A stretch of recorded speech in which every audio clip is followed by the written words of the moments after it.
This episode is brought to you by CoolStuffInc.com, the #1 seller of games and gaming accessories. And GatheringMagic.com, the #1 resource for Magic the Gathering news and articles. Hi, I'm Sean, and this is my Ghost Council deck.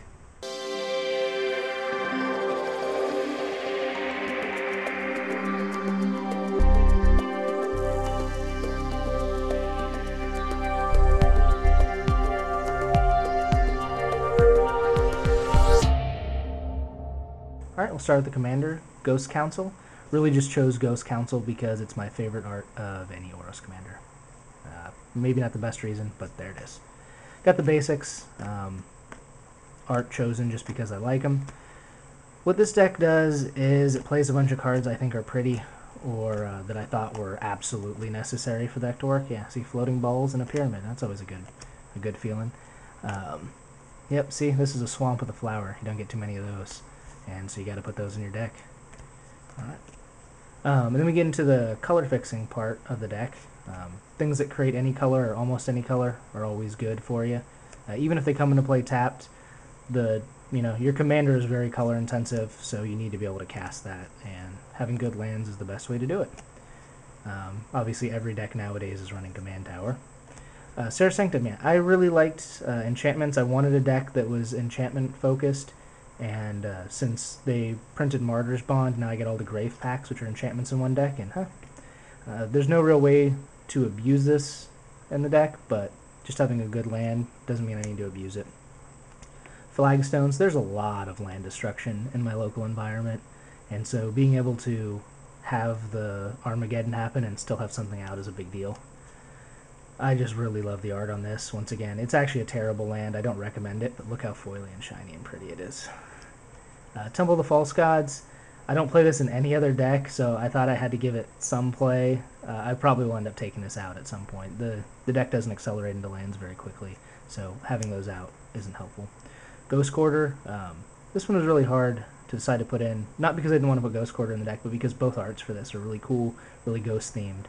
But I do appreciate the new Innistrad lands. Strip Mine, as I said, there's a lot of land destruction. You need to pack your own. Good to have in there. Since the deck isn't very aggressive, you need to be able to protect yourself. And so I've got a couple of lands, just Kor Haven and Mystifying Maze, that can help me do that. Reliquary Tower, I think this is probably mistaken here. I don't draw too many cards, but another one that was kind of a commander staple that I thought would give a shot. I kind of always like how you get to keep a full hand of cards, even though this person who's building the foundations of the building obviously wasn't playing with a full deck here, since it's collapsing into the sea. And then we have the ugliest card in my deck, Land Tax. It's only in here because the price shot up, I'm going to be honest. I don't even have that many basics to search with it, but hey, there you go. Crazy mustache guy. Solemn, I don't think it requires any explanation. Good card in lots of decks. I had a foil of this, and I thought it was a shame to keep in the library, and the mana fixing for Orzhov isn't too bad. And yeah, Coalition Relic, just playing staples now, really. Again, being able to get a lot of colored mana is good. Mana Vault, I think I just have an obsession with playing this in decks. Being able to cast things really quickly, I just feel is important. I wish I could put in more Soul Rings and Mana Crypts, but they can't go in every deck. And you can't have more than one of each. So, Mana Vault, there you are. And there's the Soul Ring. Obviously, I had to get a foil one because of the pretty factor. Another ugly card in the deck, but how are you going to play Orzhov without, your Orzhov mana fixing? Wayfarer's Bauble, not surprisingly foil. Not as pretty as I would like, but hey, you know what? How many Rampant Growths do you get in black-white? Mind Stone, I'll crack this a lot. It's good early in the game, and then late game you just draw an extra card. Astron's Altar, I have a sack outlet in my commander, but it's also good to have other sack outlets out. They're great when people are trying to take control of it, and they're really, really good with the Grave Pact and Martyr's Bond effects. This card's amazing. If you haven't started playing Nim Deathmantle yet, you're a fool. This card is one of the best cards in Commander. It's really hard to find a reason for it not to go in more decks. Then Dance of the Dead goes along with the spirit theme, and who doesn't like good graveyard recursion? There you go, another good recursion. I'll be stealing other people's creatures more than my own in this particular deck, but goes along enchantments, goes along spirits, goes for recursion. Another 2 cards, open the vaults and replenish. If people are playing Austere Command, they're going to wreck your board pretty hard, so it's good to have a way to bring everything back and just kind of put them in place. Karmic Guide. Good. The few creatures I do have in here are pretty big, and so being able to get them back for cheap is very nice. Oh, and this one's just, the best. If you can actually get this out and running, you're going to be in great shape. I haven't seen too many games that's actually made it a full round the table, but Debtors Knell, one of the best recursions in the game. Phyrexian Reclamation, one of the best recursions that people just don't play with for whatever reason, and I don't understand that. There's really no reason not to be playing it. The way this refills your hand is great. This is an all-theme card. I don't really get any benefit out of it, but come on, look at it. All Hallows Eve. If you have one, you have to play with it. Marshall's Anthem, this card has won me tons of games. Being able to recur multiple creatures at once is great. I think the Anthem effect on here is pointless, but hey, as I said, being able to recur multiple creatures is amazing. Sun Titan, white staple, more recursion. There's a few seals in the deck, as you'll see later, and this can keep people off. I don't have a Crucible, so it's my Strip Mine lock. Necromancy, probably should have put that with the Dance of the Dead and Animate Dead, but hey, there it is, more recursion. And the nice thing about playing black, where it fills in some holes with white, is you get all these nice Phyrexian Arena effects. Graveborn Muse, Bloodgift Demon, Phyrexian Arena. All same card, different name. Yeah, if I'm going to play enchantments, I'm going to start drawing them. So, Auratouched Mage, this is cheesy in the deck. I do play the Eldrazi Conscription. I just like playing Eldrazi's for 6 mana. You should like playing them too. I played this Demonic Tutor because it was my favorite art for it. I originally was building the deck for my wife. I still don't think she likes any of the arts, but it's Demonic Tutor, so it's going to be in a black deck. And then Idyllic Tutor, she did like the art for this, which is good because there's a lot of enchantments and you need this one. 3 Gems, in an enchantment-based deck, this tutor's amazing. Searches for 3 cards. How could you not like it? Terrible art. I think this is the old woman that's married to the land tax guy. But, it's a 1 mana tutor, so. Seal of Cleansing, this is my naturalize for the deck. With Sun Titan, it's awesome. There's so many artifacts and enchantments out there, being able to just blow them up over and over again. And I'm a Star Wars fan, so you gotta include the blowing up Death Star in here.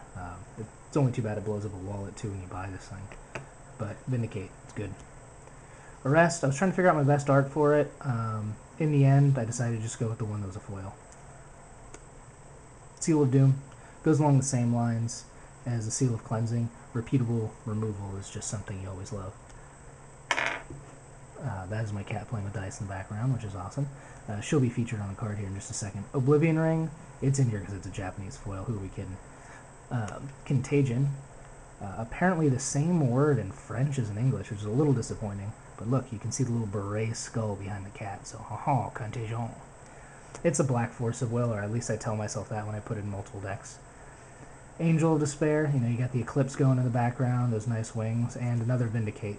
Who could not use more Vindicates? Martyr's Bond, whenever you're sacrificing stuff to Ghost Council, you are winning.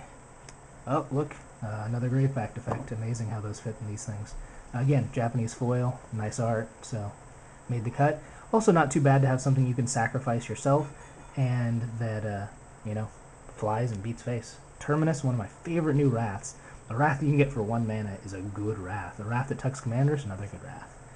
Never is going to tuck Ghost Council, because Ghost Council can just sacrifice itself.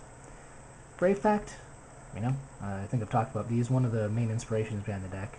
And I don't know what the hell's up with that hat, but hey, good card. Enslave, because, it's not just for blue mages anymore. Prison Term, you gotta lock people up. You're playing white, the Arrest is in here, Prison Term's in here. I like this because I can cast it on my own things and then just wait for somebody to cast something. First they laugh and then they cry. Austere Command, white staple, everyone's playing it. Martial Coup, more and more I'm just thinking this goes in every white deck. I keep giving myself excuses of why it's good because of the tokens, and basically it's just a great Wrath. The effect you get from it is amazing. Having so many Ghost Council triggers off of this, or having so many of the Gravepact effects is great. Grave Titan, yeah, if you look closely, you can tell the Ashen's Altar, the Nim Deathmantle, and the Grave Titan do go infinite, and I like my infinity. I obviously had to use the altered art for this because his face is ugly, so we gotta hide it. Elspeth, Wrath, token producer. What more could you hope for? I guess there's gaining life on here, but does anybody really use that and mean it? And then we have a token producing enchantment. You know, when you're playing a lot of enchantments, you get a lot of angels. That's good. This is one of my favorites, well, at least until this was printed. Luminarch Ascension in multiplayer games is kind of cheesy, but hey, you know what? You gotta play with the cheesiness. I'm talking about that. When you have token producers, Cathar's Crusade, best anthem effect in the game, bar none. No way to beat this. Play your Martial Coup with this out and see how many turns the games last after that. Bloodgift Ascension. You know what? I've been impressed by all the quests, especially when they're foil and it looks like there's a nebula in the background. But this one is really is good, especially when you're playing multiplayer. I really haven't actually seen it get on board and not get active. It's so cheap and it's so easy to set off. This is really just for my Auratouched Mage. I guess I can cast it on other things, but the bigger deal is it's going to go with another card later on, but being able to pay 6 and get something that doubles your life total is good. It's almost as good as being able to play 6 and getting your Eldrazi with the Eldrazi conscription. Now, people are going to try to blow up all your stuff, so Greater Oromancy is great for that. Now we get into the less fair part of the deck. We have the Helm Leyline combo. This is because the deck has a lot of fun playing pretty cards, but I do like to win every now and then. And so Helm Leyline's in here. I haven't used it too often, but you know, it's your out when the games go long. The one I do use more often is the Sanguine Bond, and you know, the Exquisite Blood. Yeah, it is because it's a Korean foil. I'm gonna admit that was the reason it was originally put in here. It's obviously not whatever the hell they were thinking when they drew that, but this also goes really well with some of the life gain sub themes in here. You know, you're gaining life, they're losing life. And they're losing a lot of life, especially when you're hitting somebody with a Celestial Mantle and you have a Sanguine Bond out. Ouch. And then to end this off, there's a couple cards I just, you know, in black-white you want to play a couple of big fun things, and the two big fun things I have are Divinity of Pride and Vishkal. Both gigantic flying lifelingers. And you know what? Sometimes this is all you need to win. Thank you for watching CMDR decks. Please subscribe and favorite.